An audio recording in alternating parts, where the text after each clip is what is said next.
So we were going through the halachot tzedakah, and we talked about yesterday and the day before about giving tzedakah, who to give tzedakah, certain priorities, and how to give it. Now we're going into the next section, which is going to be about what we call gabayet tzedakah, those who are the people that we nominated to, let's say, take care of the tzedakah fund or something like that. And of course, there's always a question: what is better? Let's say a person has tzedakah to give. What is better to do? Is to give it through a gabayet tzedakah? In other words, I'll give it to a rabbi that collects money and then distributes the money, or it's better that every person could decide on his own what's better to give, who to give and how to give, and so on and so forth. So in Shulchan Aruch, in Yored De'ah, Resh Mem Tet, Zayin and Resh Nun Zayin, Aleph and Bet, it says that the best way to do so is to give the tzedakah through gabayet tzedakah, who are chachamim vehagunim, not just like straight to people that we know they're not going to, put their hand in the pocket, but also going to distribute the money wisely, and also know the appropriate halachot of how to distribute the tzedakah as well.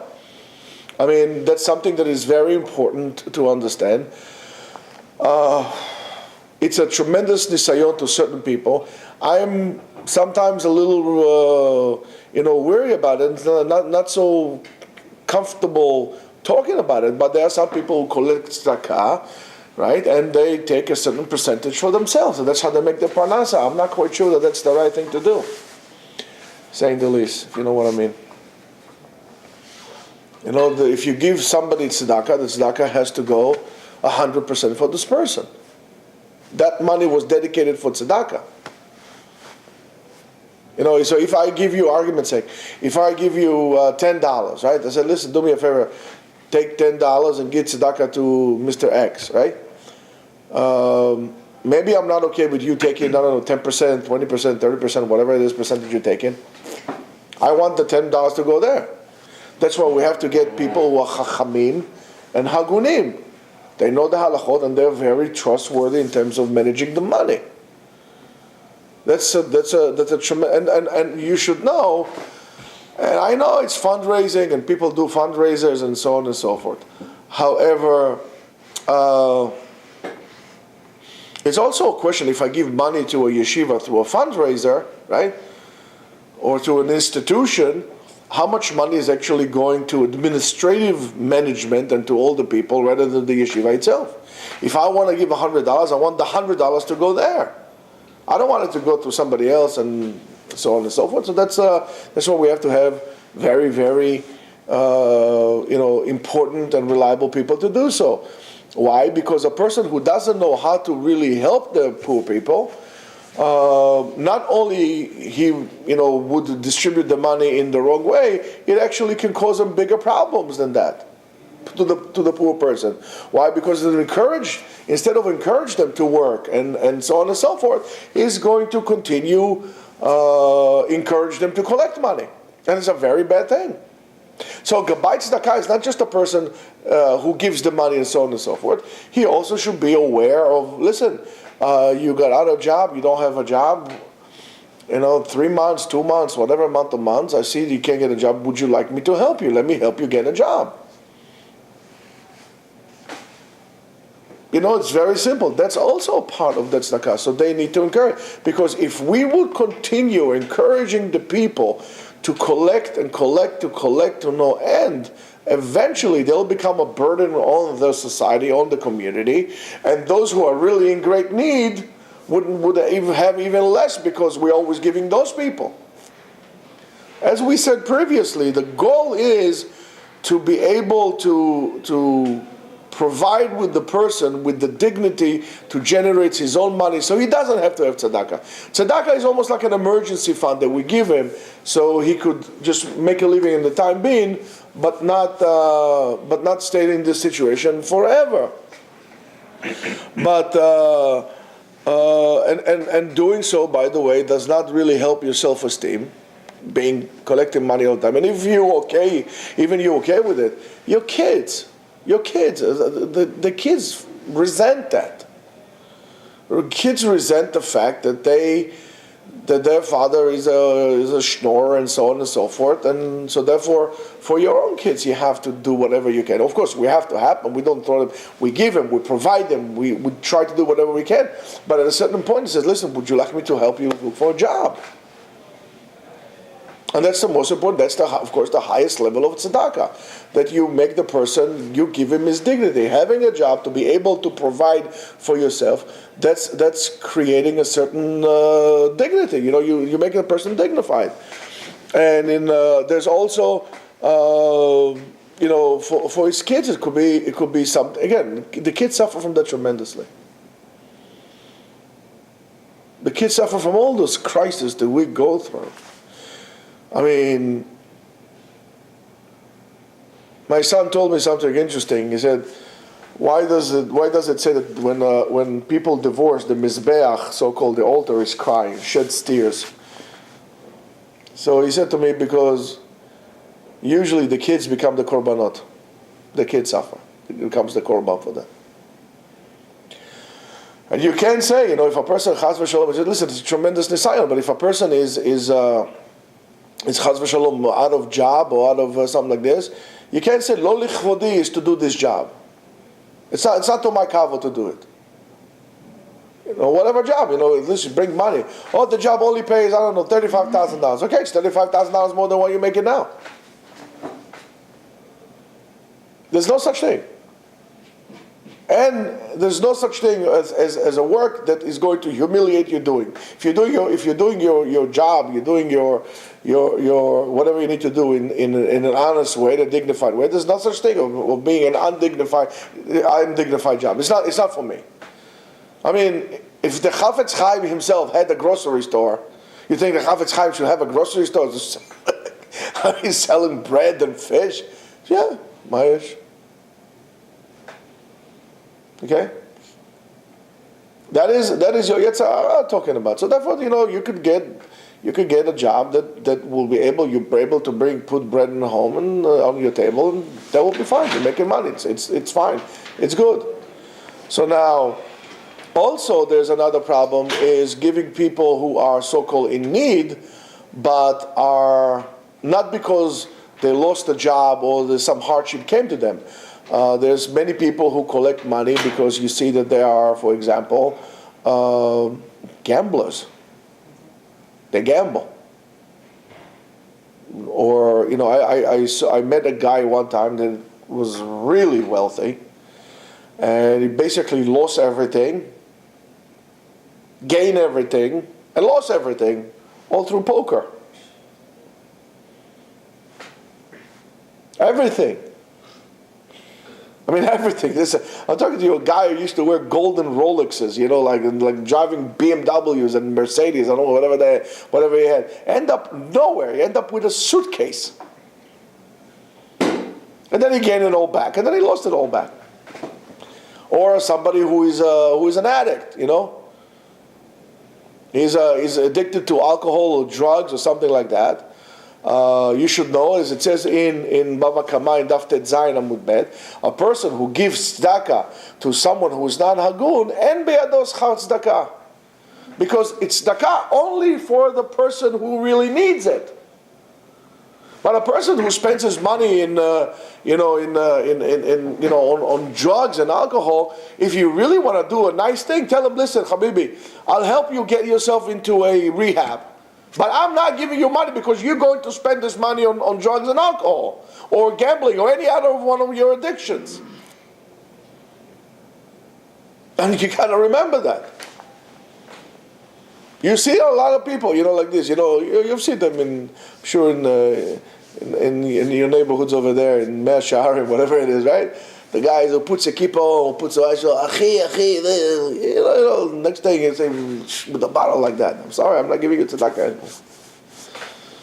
Okay?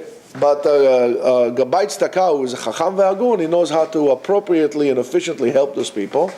And sometimes the Gabbai Tzedakah should make not across the board, but not automatically, but at a certain point, the Gabbai Tzedakah can say, listen, I don't mind giving you the money, but you have to look for a job. You have to look. You have to do so. It's not. It's very, very difficult. Why? Or for example, you could say, you know what? For every dollar that you make, we're going to match it with 50 cents or with another dollar. But you have to start going and generating the funds yourself, or we're going to, or they could do so in many ways. Or for example, arguments like, let's say I tell the guy, I have Yeshua here. He's going to give you a job, but Yeshua can only pay him, I don't know, $2,000 a month, and he really needs $4,000. So I'll tell Yeshua, listen, give him on the side another you give him $2,000, I'll give him from the Tzedka another $2,000, then you pay him like this, the other one pay him in cash, so, and so on and so forth.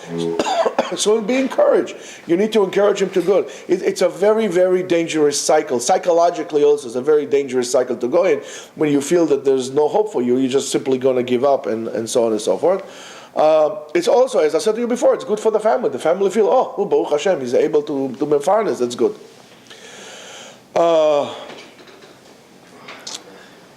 Even if and I saw something interesting.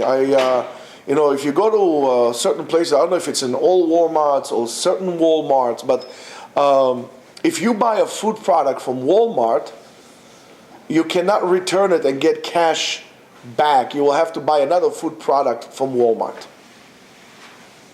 For example, if I bought, let's say, beans, I can return them.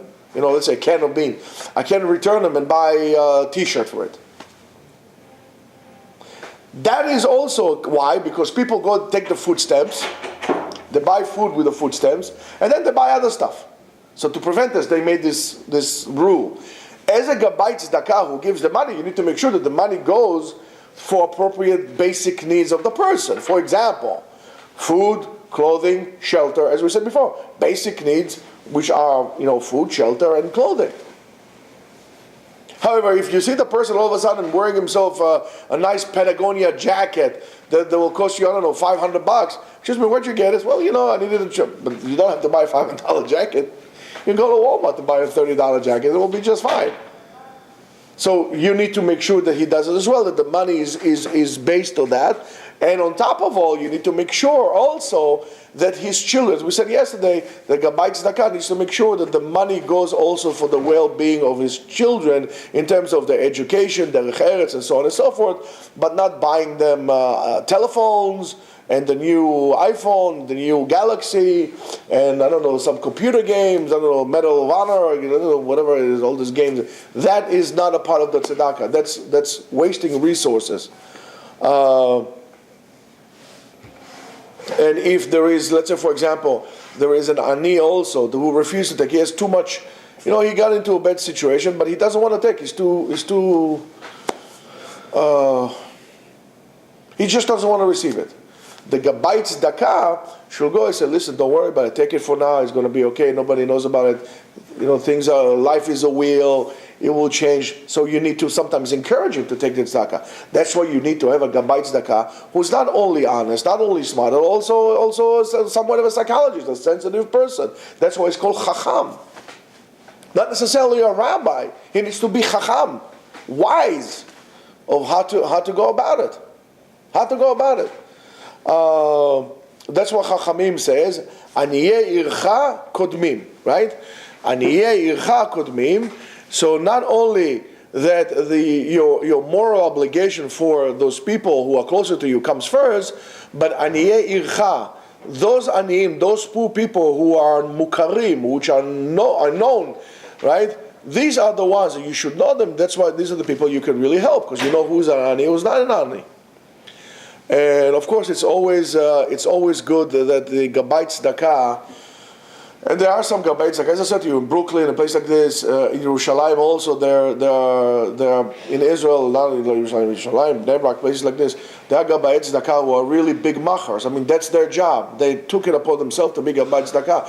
They also, it's very important that people who have charity funds in their hands or are in charge of that should get a certain open lines with the educational institutions of the town or the community or whatever it is, to be able to apply pressure on the schools to take the kids And not to say, okay, we don't have money, and so therefore we don't have place for you. Oh, you guys don't have money, we can't take it. You'll take them and we'll make do, because that's the obligation.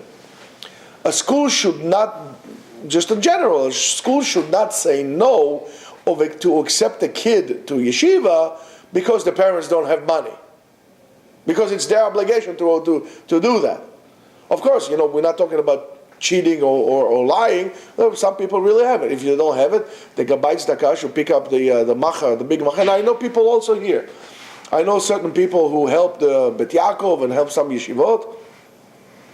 I know someone who could not pay it. And so I called this person. His kid learned with us in yeshiva years ago. I called this guy. I said, listen, there is a situation like this. The schools are giving him a hard time. He had to put his two daughters in Bet Yaakov. He couldn't get in. Do me a favor, pick up the phone. He picked up the phone. The next day, the girls were in Bet Yaakov. Right? So these are I call them bigger than life people. The people that take advantage of them being a big shot in a positive way. They put the weight when it's needed for good things like this. And these are people that don't really need to do that. They're very busy people, very, they have a lot on their hands, a lot on the plates, and yet they give from themselves. So that's why a person like this is appropriate to be a Gabbai Tzedakah. And so that's why we need to find people like that who are really well versed in the community, that are wise and so on and so forth, to whatever. However, if you are in a community and there is no Gabbai Tzedakah, and there's no people like this in your community, well, therefore you have to do as much as you can to support the family and to help the family to the best of your abilities.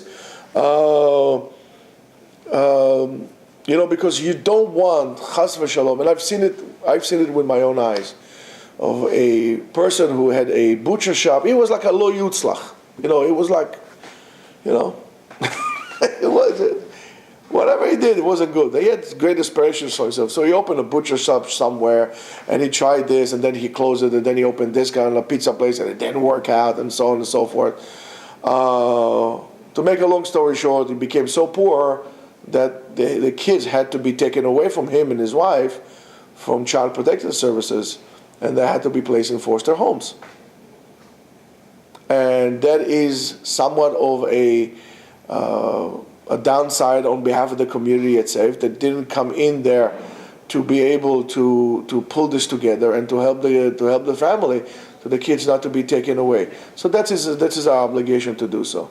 So pay attention to what you do, have compassion, have an understanding, and hopefully Hashem will have rachamim on us by doing so. Next time, Be'ezrat Hashem, we're going to do about how much we should give tzedakah to a person who's coming knocking at your door. Until then, have a good day.